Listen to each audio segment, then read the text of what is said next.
The courtroom was silent, until it wasn't. A woman in a designer suit stood, her eyes full of hatred, and slapped my 9-year-old disabled daughter so hard the sound echoed off the walls. My little girl, Emma, stumbled, her crutches slipping, tears streaking her cheeks. Everyone gasped. The bailiff froze. Even the judge's clerk looked stunned.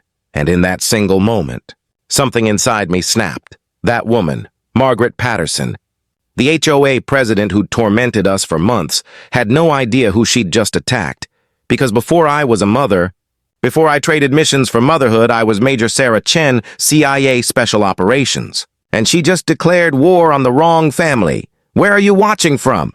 Tell me in the comments. And make sure to subscribe for more real-life stories where justice always finds its way. My daughter Emma was born with cerebral palsy. Brilliant mind, fragile body. Her crutches clicked softly as we sat in the courthouse that morning, waiting for yet another HOA dispute. Margaret Patterson had been fighting us over a wheelchair ramp, claiming it ruined neighborhood aesthetics. To her, Emma's disability wasn't something to understand. It was something to erase. We were there because she'd filed a complaint again. But fate had something else planned. When Emma whispered that she needed the restroom, I helped her stand. As we walked past Margaret's row, Emma's crutch accidentally brushed her expensive handbag. It was barely a tap. But to someone like Margaret, kindness didn't exist. "You clumsy brat!" she spat, standing up. "Watch where you're going." Emma apologized, trembling. I didn't mean to..." But Margaret's rage only grew. "Your family has no respect for this community. People like you ruin everything." I stepped forward, calm but firm. "Move aside, Mrs. Patterson," she sneered. "Or what, you'll sue me? You people always play the victim." Then it happened. Her hand lashed out, slapping Emma across the face. The sound cracked like thunder. Emma's head snapped sideways. I caught her before she fell. Her cheek was already red, her lips trembling. The room erupted. The bailiff rushed over. But I wasn't shouting. I wasn't crying. I was ice. "You just hit my disabled daughter," I said quietly. "And you're going to regret it." Within minutes, she was detained. The judge cleared the room, but my world had already changed. I held Emma close, promising silently she will never cry because of that woman again. That night, while we sat in the holding area, my phone buzzed. 2 messages lit up my screen. First, from my husband Marcus. Heard what happened. "I'm coming." The second, from a number I hadn't seen in years. I saw the news. "Is Emma okay?" "I'm on my way." "Diane Foster, my old CIA handler. I told her not to come." She replied instantly, "Like hell I won't." By the time Diane arrived, the video had gone viral. Over 1 million views. Title: HOA President Slaps Disabled Girl in Courtroom. Margaret's perfect life was unraveling, but that wasn't enough for me.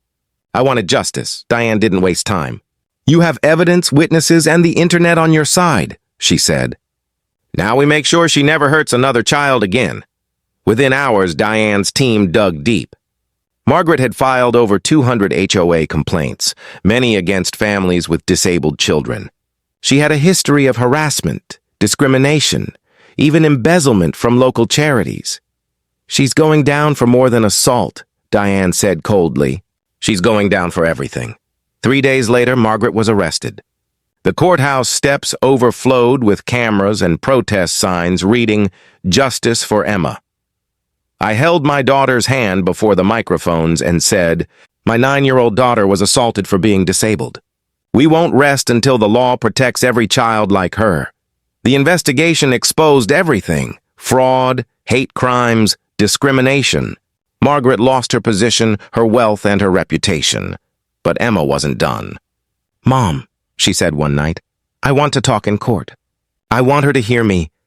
Her voice shook, but her eyes were steady. She wasn't just my daughter, she was a warrior. The courtroom was packed for the trial. Reporters filled the aisles. Disability advocates lined the back row wearing shirts that said, "Justice for Emma." Margaret sat pale and trembling in her seat.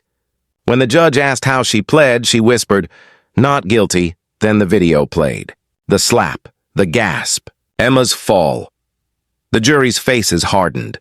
Emma took the stand, her tiny hands gripping the edge. "I just wanted to use the bathroom," she said softly. I said sorry, but she called me a menace. And then she hit me.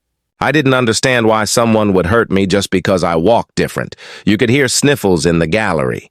Even the court reporter wiped tears when the prosecutor asked, "What do you want the jury to know?" Emma replied, "That people like me aren't broken. We just need kindness." That was the moment hearts broke, and justice began to heal them. The jury didn't take long. Guilty on all counts: assault, child endangerment, hate crime, discrimination, and charity fraud. The judge looked straight at Margaret. "You abused power. You hurt a child. You stole from those who needed help. The sentence is 17 years in state prison." The gavel fell. The courtroom erupted in applause. Emma smiled faintly. "Is it over, Mom?" I hugged her tight. "Yes, baby. Justice is served. Months passed. Emma healed slowly. The nightmares faded. The community changed. Our HOA, once hostile, became inclusive. Ramps, access points, and support programs spread through the town. Emma's bravery inspired hundreds. She spoke at disability events, on television, even at schools. She started a blog called Different is Beautiful, and it exploded online. A year later, she stood at a national disability rights conference, tiny behind the podium but powerful in her words. "When someone hurt me for being different, I thought I didn't belong," she said. "But my mom taught me being different is beautiful. My kindness defines me, not my crutches." The audience rose in thunderous applause. Parents cried. Kids with disabilities held their heads high, and then came the final twist, one I never expected. A message from Diane. Margaret Patterson requested a meeting. I hesitated. Why should I let the woman who hurt my child see her again? But Emma, wiser than her years, said quietly, "Maybe she needs to say sorry. Maybe she changed." So we went. When Margaret appeared behind the glass partition, I barely recognized her. The arrogance was gone. She looked older, smaller, broken. "Emma," she said, voice trembling, "I know I don't deserve your forgiveness, but I'm sorry. I've learned more about kindness in prison than I did my whole life. You changed me." Emma listened. "Are you teaching other people about kids like me?" "Yes," Margaret whispered. "I tell them about you, the girl who taught me what courage means." Then Emma did something I didn't expect. She smiled. "I forgive you, Mrs. Patterson, because I don't want to carry hate anymore." Tears filled Margaret's eyes. "You're extraordinary," she said. As we left, Emma turned to me and said, "Mom, people really can change. If they want to." I nodded. "Yes, sweetheart." And sometimes, forgiveness is the strongest kind of justice. Months later, Emma's story was featured worldwide.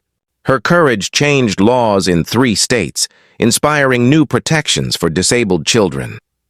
One evening, as the sun set, Emma said quietly, "Mom, you used to fight bad people as a spy, right?" "Yes," I smiled. She looked at me, her eyes shining.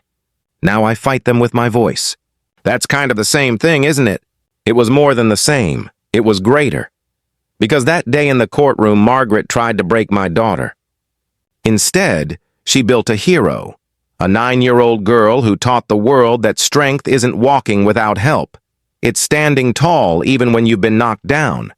And that's the story of how Emma Chen turned pain into power, and how justice, compassion, and courage changed everything.